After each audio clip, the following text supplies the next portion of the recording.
Hi, this is Durga. இன்னைக்கு நம்ம பார்க்க போகிறது 11th standard mathsல chapter 4 Combinatorics and Mathematical Induction exercise 4.1ல question number 10. வாங்க questionக்குள்ள போலாம். To travel from a place A to place B, there are two different bus routes B1, B2, two different train routes T1, T2 and one air route A1.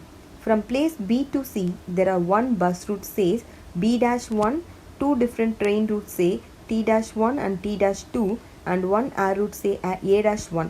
Find the number of routes of communicating from place A to place C via place B without using the similar mode of transportation சொல்லியிருக்காங்க. So கொடுத்துருக்கிற கொஷினுக்கு ஏற்ற மாதிரி நம்ம ஒரு mind மேப்பை create பண்ணிக்கலாம். இங்கே பார்த்தீங்க அப்படின்னா இப்போ நமக்கு three places different types of places இருக்குது. A1, B1, C1. ஸோ இதுலேருந்து ஏலேருந்து பிக்கு போகிறதுக்கு ரெண்டு விதமான பஸ் ரூட் அவைலபிள் சொல்லியிருக்காங்க. ஸோ இப்போ இங்கேருந்து நம்ம வந்து பிக்கு போனோம் அப்படின்னா ரெண்டு விதமான பஸ் ரூட். ஒன்று வந்து நான் வந்து B1ன்னு எடுத்துக்கிறேன், இன்னொன்று B2ன்னு எடுத்துக்கிறேன். அதே மாதிரி ஏலேருந்து பிக்கு போகிறதுக்கு ரெண்டு விதமான ட்ரெயின் ரூட் அவைலபிள் சொல்லியிருக்காங்க. அப்போது ஒன்று வந்து நம்ம T1ன்னு எடுத்துக்கலாம், இன்னொன்று வந்து பார்த்தீங்க அப்படின்னா நம்ம T2ன்னு எடுத்துக்கலாம். அதே மாதிரி இங்கேருந்து அங்கே போகிறதுக்கு ஒரு ஏர் ரூட் பார்த்தீங்க அப்படின்னா ஏரோப்ளேன் ரூட் வந்து அவைலபிள் சொல்லியிருக்காங்க. இது வந்து நம்ம A1 அப்படின்னு எடுத்துக்கலாம். இதே மாதிரி பியில் இருந்து சிக்கு போகிறதுக்கு ஒரே ஒரு பஸ் ரூட் அவைலபிள், அதை வந்து நான் வந்து B1-ன்னு எடுத்துக்கிறேன். சரியா? அதே மாதிரி ரெண்டு ட்ரெயின் ரூட் அவைலபிள் சொல்லியிருக்காங்க. அதை நம்ம வந்து ட்ரெயின் ரூட் எடுத்துக்கலாம். ஒன்று வந்து T1-, இன்னொன்று வந்து T2-. ரெண்டு ட்ரெயின் ரூட் அவைலபிள். அதே மாதிரி ஒரு ஏர் ரூட், இங்கேயும் ஒரு ஏர் ரூட் அவைலபிள்ன்றதுனால ஏர் ரூட்டுக்கு பார்த்தீங்கன்னா A1-ன்னு நம்ம எடுத்துக்கலாம். So A1-. அவங்க என்ன சொல்கிறாங்கன்னா, இப்போ நான் வந்து எங்கேருந்து எங்கே போகணுன்னா ஏல இருந்து சிக்கு போகணுமா. ஓகேவா? ஏல இருந்து எங்கே போகணும், நம்ம இப்போது ஏல இருந்து சிக்கு போகணும். ஆனால் இதுக்கு வந்து பார்த்திங்கன்னா நம்ம எது வழியாக போகணுன்னா பி வழியாக தான் போய் ஆகணும், வேறு ரூட் இல்லை. ஆனால் ஏலேருந்து பிக்கு நான் இப்போ பஸ்ஸில் போனேன்னா பியிலேருந்து சிக்கு வந்து ட்ரெயினில் போகணும், மாறி போகணுன்னு சொல்கிறாங்க. இப்போ ஏலேருந்து பிக்கு பஸ்ஸில் வந்தால் பியிலேருந்து சிக்கு வேறு வழியாக தான் ட்ரெயின்லேயோ இல்லை ஏர்ப்ளேன்லேயோ போகலாம். அதே மாதிரி ஏலேருந்து பிக்கு ட்ரெயினில் வந்தேன்னா பியிலேருந்து சிக்கு வரும்போது வேறு ட்ரெயினில் கண்டிப்பாக போகக்கூடாது, ஆனால் வேறு எதுலையாவது போய்க்கலாம், பஸ்ஸில் போய்க்கலாம் இல்லை ஏர் ரூட் வழியாக போய்க்கலாம். ஸோ அந்த மாதிரி டிரான்ஸ்போர்ட்டேஷனை மாறுற மாதிரியான ஒரு வேஸில் எத்தனை இருக்குது, எத்தனை பாசிபிள் வேஸில் உங்களால் போக முடியும் அப்படின்னு கேட்குறாங்க. ஓகேவா? ஸோ இப்போ அதை தான் நம்ம பண்ண போகிறோம். So number of ways without using similar, ஏன்னா ஒரே டிரான்ஸ்போர்ட்டேஷன் இருக்கக்கூடாது இல்லையா, சிமிலர் மோட் ஆஃப்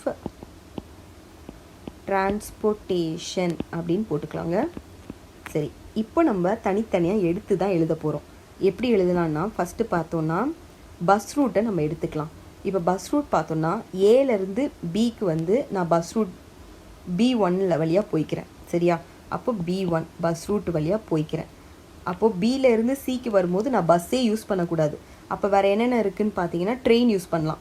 அப்போது T1-, அப்படி இல்லைன்னா T2-, எது வேணாலும் யூஸ் பண்ணிக்கலாம். ஸோ ஃபஸ்ட்டு பஸ்ஸாக இருக்கணும், அடுத்தது ட்ரெயின்.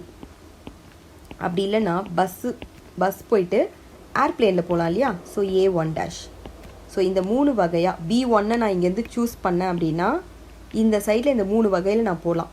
ஒருவேளை நான் பஸ் B2-வை சூஸ் பண்ணேன்னு வச்சுக்கோங்க, அப்போவும் இந்த மூணு வழியாக போகலாம். ஸோ இப்போ B1க்கு பதிலாக B2 போட்டுங்க எல்லாத்துலேயும். அப்போ T1-.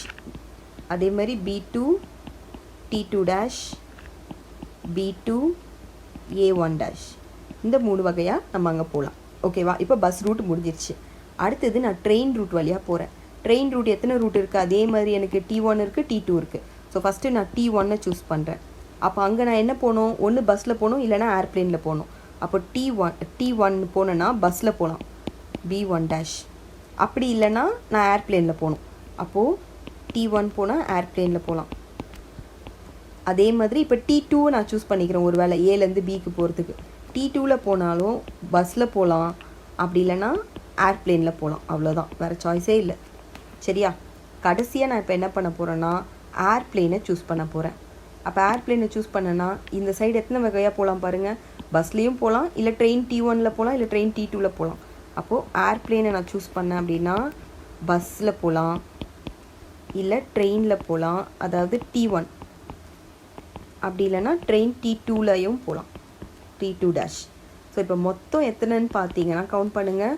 1 2 3 4 5 6 7 8 9 10 11 12 13.